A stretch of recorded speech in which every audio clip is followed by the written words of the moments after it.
오늘의 밥 시간입니다. 7월 13일 목요일. 오늘의 밥은 예레미야 4장 5절로 18절 말씀입니다. 너희는 유다에 선포하며 예루살렘에 공포하여 이르기를 이 땅에서 나팔을 불라 하며 또 크게 외쳐 이르기를 너희는 모이라 우리가 견고한 성으로 들어가자 하고 시온을 향하여 깃발을 세우라. 도피하라 지체하지 말라. 내가 북방에서 재난과 큰 멸망을 가져오리라. 사자가 그 수풀에서 올라왔으며 나라들을 멸하는 자가 나아왔을 때 내 땅을 황폐하게 하려고 이미 그의 처소를 떠났은즉 내 성읍들이 황폐하여 주민이 없게 되리니 이로 말미암아 너희는 굵은 배를 두르고 애곡하라. 이는 여호와의 맹렬한 노가 아직 너희에게서 돌이키지 아니하였습니다. 여호와의 말씀이니라. 그날에 왕과 지도자들은 낙심할 것이며 제사장들은 놀랄 것이며 선지자들은 깜짝 놀라리라. 내가 이르되 슬프도소이다 주 여호와여, 주께서 진실로 이 백성과 예루살렘을 크게 속이셨나이다. 이르시기를 너희에게 평강이 있으리라 하시더니 칼이 생명에 이르렀나이다. 그때에 이 백성과 예루살렘에 전할 자가 있어서 뜨거운 바람이 광야에 있는 헐벗은 산에서 내 딸 백성에게 불어온다 하리라. 이는 기질하기 위함도 아니요 정결하게 하려 함도 아니며 이보다 더 강한 바람이 나를 위하여 오리니 이제 내가 그들에게 심판을 행할 것이라.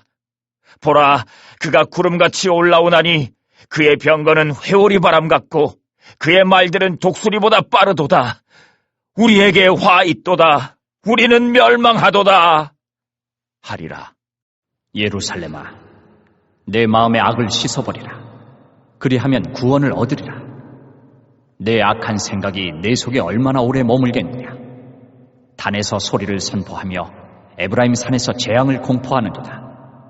너희는 여러 나라에 전하며 또 예루살렘에 알리기를 애워싸고 치는 자들이 먼 땅에서부터 와서 유다 성읍들을 향하여 소리를 지른다 하라. 그들이 밭을 지키는 자같이 예루살렘을 애워싸나니 이는 그가 나를 거역했기 때문이니라. 여호와의 말씀이니라. 내 길과 행위가 이 일들을 부르게 하였나니 이는 내가 악함이라. 그 고통이 내 마음에까지 미치느니라. 이스라엘은 멸망하였고 북이스라엘은 유다도 멸망할 것입니다. 이미 하나님의 심판은 정해져 있는 상황입니다. 그럼에도 본문 5절에서 8절 말씀에서 앞으로 있을 재앙 가운데 도피하고 지체하지 말라. 내가 큰 재난과 멸망을 가져온다. 그렇게 경고에 말씀합니다. 이 말씀의 의미는 분명히 멸망이 있지만 그래도 택한 백성들, 하나님께서 남겨두시는 자들은 말씀을 듣고 돌이키고 이 말씀에 순종하여 피하라는 것입니다. 하나님께서는 진노 중에라도 긍휼을 베푸시는 분이십니다. 여리고성이 멸망할 때 기생 라합이 구원을 받았습니다. 가나안 전쟁 가운데 기브온 족속들이 거짓말로 이스라엘을 속였지만 살아남았습니다. 홍수 심판으로 인간의 죄악이 심판받을 때에 노아가 구원을 받았습니다. 성경에는 심판 중에도 하나님의 긍휼하심을 이야기하고 있습니다. 이것이 하나님의 은혜입니다. 하나님께서는 계속 심판을 이야기하시면서도 중간중간에 심판을 피하고 구원받을 기회를 여전히 주십니다. 14절에서도 예루살렘아, 네 마음의 악을 씻어버리라. 그리하면 구원을 얻으리라. 소돔과 고모라 성이 멸망했던 이유는 악인이 많아서가 아니었죠. 의인 한 명이 없었기 때문에 망했던 것입니다. 사람이 끝까지 범죄하고 악을 행했기 때문에 심판을 받는 것입니다. 아무리 나라가 어렵고 공동체가 어렵고 전체가 죄악 가운데 있고 하나님의 심판이 임한다 할지라도 하나님을 소망하는 자들을 하나님께서는 결코 외면하지 않으십니다. 우리가 어떤 상황에도, 불가능한 상황, 죄악 가운데 심판이 임할 상황에도 우리는 하나님께 소망을 두고 하나님의 구원하심을 바라보아야 합니다. 예레미야는 9절 이하에서 유다가 망하는 것에 대해서 하나님께 불평 섞인 말을 합니다. 유다가 망하는 것은 왕이 정치를 잘못하고 지도자들 그리고 제사장들이 백성을 잘못 지도하고 거짓 평화, 나라가 어려움에도 불구하고 백성들에게 괜찮다 해서 유다가 망하고 백성들이 범죄하고 고통받는 것이 잘못된 거 아닙니까? 라는 식으로 말하면서 심지어 하나님께서 이 백성과 이스라엘을 크게 속이셨다라는 표현까지 썼습니다.